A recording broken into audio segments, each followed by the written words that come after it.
دې کیسه کې موږ ګورو چې یو ځنګل کې دوه قبیلې اوسېږي. ډېر ټایم پیله دې خپلو کې جنګ کړی و او یو بل نه خلکه مړه کړي وو. دې کې یوه ښه قبیله وه او یو بده قبیله وه. په دې جنګ کې ښه قبیلې خلکه چې دي له بدې قبیلې نه ډېر زیات خلکه مړه کړي دي. خو هغې کې یو لیډر پاتې شوی دی او له هغې یو زوی هم پاتې دی چې هغې ګراپا نوم و. خو اوس څه حده پورې جنګ بند شوی دی او خپلو کې سوله ده. یوه ورځ غیراپا دې ښه قبیلې ته راشي او هغه سردار دې تپوس وکړي چې ستا پلار څه شو. خو هغه ورته وایي هغه خو رانغی، زه راغلی یم د خپلو خلکو دعوا دپاره. هغه خلکو مرګ ډېر پخوا شوی او له هغې صرف هډوکي اوس پاتې شوي دي. د ښه قبیلې سردار دې ته ووایي چې بلکل ته لاړ شه او خپلو خلکو ته دعوا وکړه، تا سره پوره حق دی. خو دا ډېر ښه سردار وي، دا هسې بې څه چا سره جنګ نه کوي. او دغه شان د بلې قبیلې خلکه هلته نه لاړ شي. د دې قبیلې سردار یو زوی هم وي چې د هغې پونګي نوم وي. هغه له پلار ډېر ښه زوی وي او له پلار هره خبره هم مني. خو د دې بیراپا بلکل هم خوښ نه وي او چې ورته ګوري نو غوسه هم ورته ورځي. او دغه شان دي دا هغوی پسې پټ پټ لاړ شي. بیا بیراپا یو غار ته ننوځي او هلته کې د دې د خلکو هډوکي پرته وي او دا یې راولي او هغې سره خبرې کوي. هغې نه پسه بیراپا چغې ووایي او دا هم ورته وایي چې کوم خلکو چې تاسو وژلي زه به هغې نه بدله اخلمه. بیا هغه دا ډانچې راولي او اخوا دېخوا یې لړې کړي او له هغې بېعزتي وکړي. دا د دې په قبیلې کې ډېر زیات بد ګڼلی کېږي، خو هغه یې داسې وکړي. هغې نه پسه دا الزام دا په بونګي باندې ولګوي. خو دا ټول له بیراپا پلین وي چې دا په دې باندې الزام ولګوي او یو ځل بیا جنګ جوړ کړي.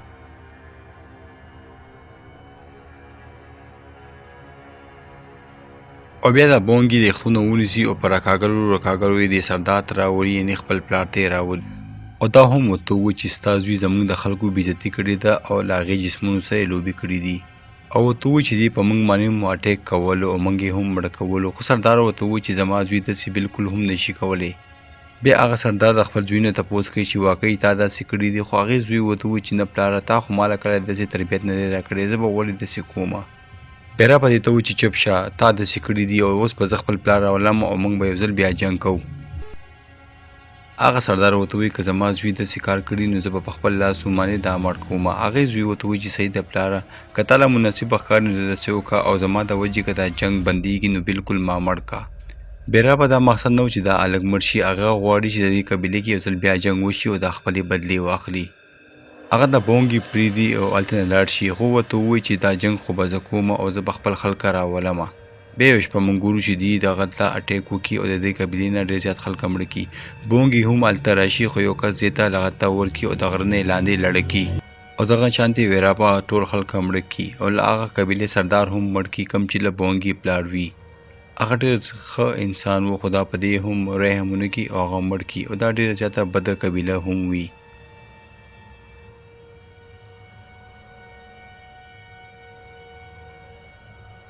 دغه شانتې سهار شي او بونګي هوش کې راشي او هغه خپلې قبیلې او کلي ته راشي. هغلته کې یو ښځه یو ماشومه ولاړې او هغه ډېر زیات جاړي. دغه ښځه ورته وایي چې ودې کتو او بیراپا موږ ټول مړه کړو او ټوله قبیله یې مړه کړه. بونګي ورته وایي چې زما پلار څه شو. هغه ورته وایي چې ستا پلار یې مړ کړو او له هغې سر یې ځان سره ویوړو. دغه شانتې بونګي هلته لاړ شي او هتیار راوالي، ولې چې هغه د خپل پلار بدل اخیستو لپاره هلته نه وځي. بل خواته موږ بیراپا او له هغې ملګري ګورو کوم چې هغه خپل قبیلې ته واپس روان وي. هغلته کې دا یو شارټ کټ لاره ګوري او دا خپلې قبیلې والا ته وایي که موږ په دې باندې لاړو نو موږ به څو ورځې پهله خپل کلي ته ورسېږو. خو هغلته کې یو سړی ورته وایي چې دغه لاره ډېره زیاته خطرناکه ده، دلته یو ځنګلي انسان اوسېږي او هغې په بیراپا ډېر زیات غوسه شي او هغه سړي ته وایي چې زه دومره ډرپوک نه یم چې یو کس له لاسه به زه وځمه په اوږدې باندې ځمه. او دغه شانتې دا خلکه په هغه لاره باندې روان شي.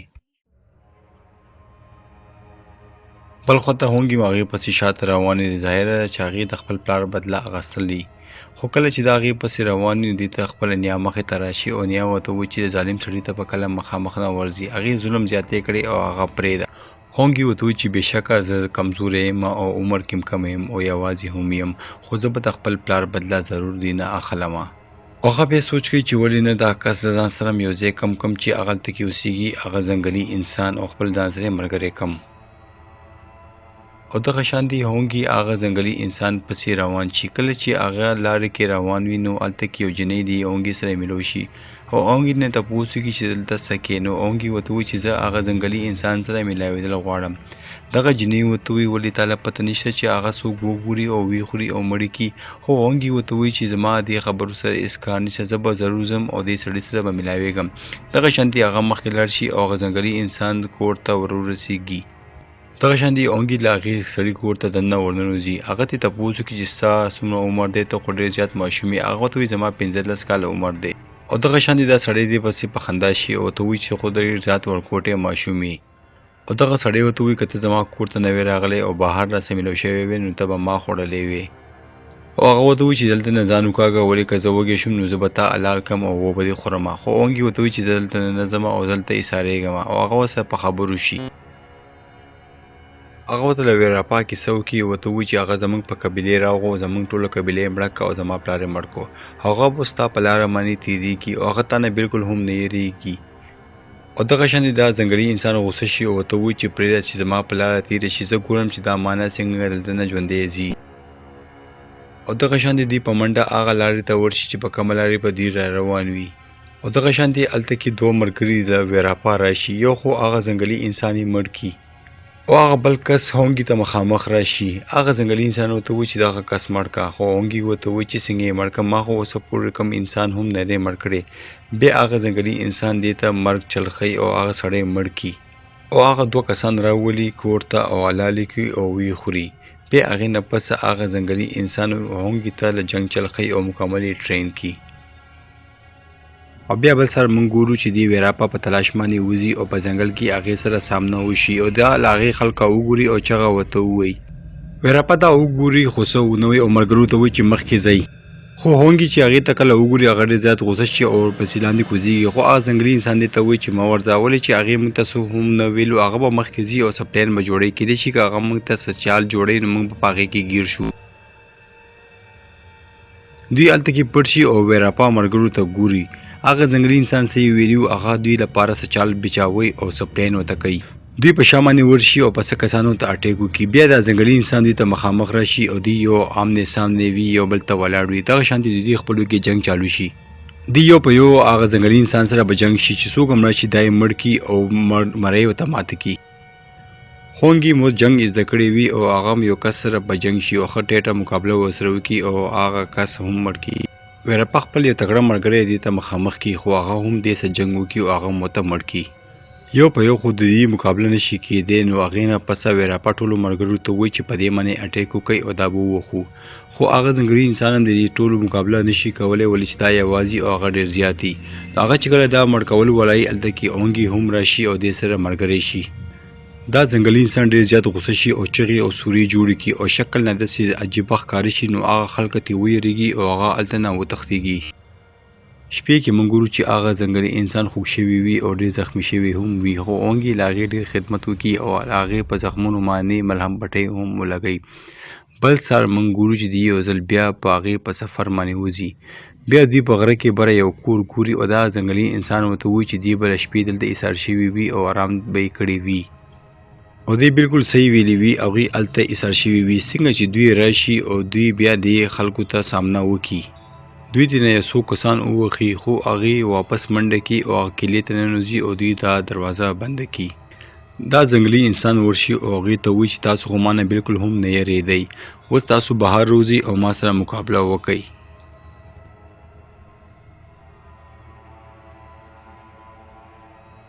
ویراپا هم دننه ولاړ وي او هغه هونګي ته اوس غوسه ور وړي. هغه د هغې د پلار سر روکاږي او هغې باندې لاړې توکي. دا ډېره بې عزتۍ خبره وي. هونګي چې دا وګوري هغه ډېر زیات غوسه شي او پریشانه شي. هغه په هغې باندې اټیک کوي او دننه وتلو کوشش کوي. خو دا ځنګلي انسان ورته وایي چې دې سره هېڅ هم نه کېږي، موږ دننه نشو تللی، راځه چې څه بل پلان ورته جوړ کړو. دوی هلته نه خشاک راوالي او په خشاکو اور ولګوي او هغه دننه کیلې ته راولي. خو ویراپا ته هم دننه کیلې نه سامان ملو شوي وي او هغه غټ غټ غشي د دوی خوا ته لړه کوي. خو دوی ترې منډه کړي او د ګټې شاته ترې پټ شي.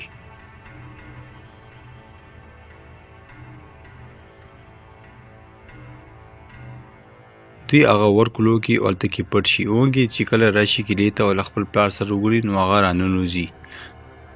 دا د ویراپا یو سازش شو او دا دننه ګیرولو او دغه شاندې دا دروازه بند کی او دننه ګیر کی. هغه ځنګلي انسان بهر څو کسانو سره بجنګ شي او دا هم دننه ویراپا سره بجنګ شي. هونګي اوس پیلن ډېر زیات تکړه وي او مقابله کولی شي. ځنګلي انسان چې کله بهر کسان مړه کي نو هغه دننه کیلې ته راننوځي خو هغه دروازه بندوي خو هغه بل سیټ نه هغه یو ځای مات کي او دننه راننوځي.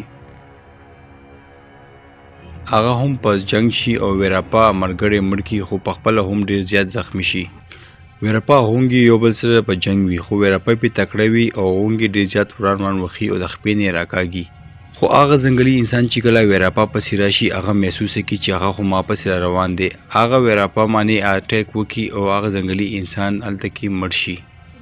هونګي چې دا کله وګوري چې دغه سړی مړ کو نو هغه ډېر زیات غوسه شي ولې چې دا وایي پهلې راته پلار مړ کو او اوس یې نه دا سړی هم مړ کو چې کوم زما د پلار په ځای او دا ټول جنګ یې ماته وښولو. هونګي دې نه پس راپاڅېږي او ډېر غوسه شي او بیا مقابله چالو کي. ویراپا هغه رالړه کي او په مرۍ باندې ورته غټ یو لرګی کیږدي. هغه ویراپا مړ کول ولاوي خو هغه ورته وایي که ته ما مړ کړې نو ستا پلار خو واپس نشي راتلی. ته څومره کمکلې او څومره ورکوټې ماشوم یې. او دا هم ورته وایي که ته ما مړ کړې نو زموږ دا جنګ به بیا چالو شي او دا به ختم نه شي. هونګي ورته وایي چې شروع نه موږ جنګ نه خوښولو خو که زما ستا په پرېغوستلو باندې جنګ ختمیږي نو زه به تا ژوندی پرېږدم. او دغه شانتې هونګي هغه پرېږدي او هغې ته وایي چې دلته نه لاړ شه او موږ سره بیا کله هم جنګ ونه کړي. هونګي د شروع نه خو امن غوښتو او هغې کله هم جنګ نه خوښولو.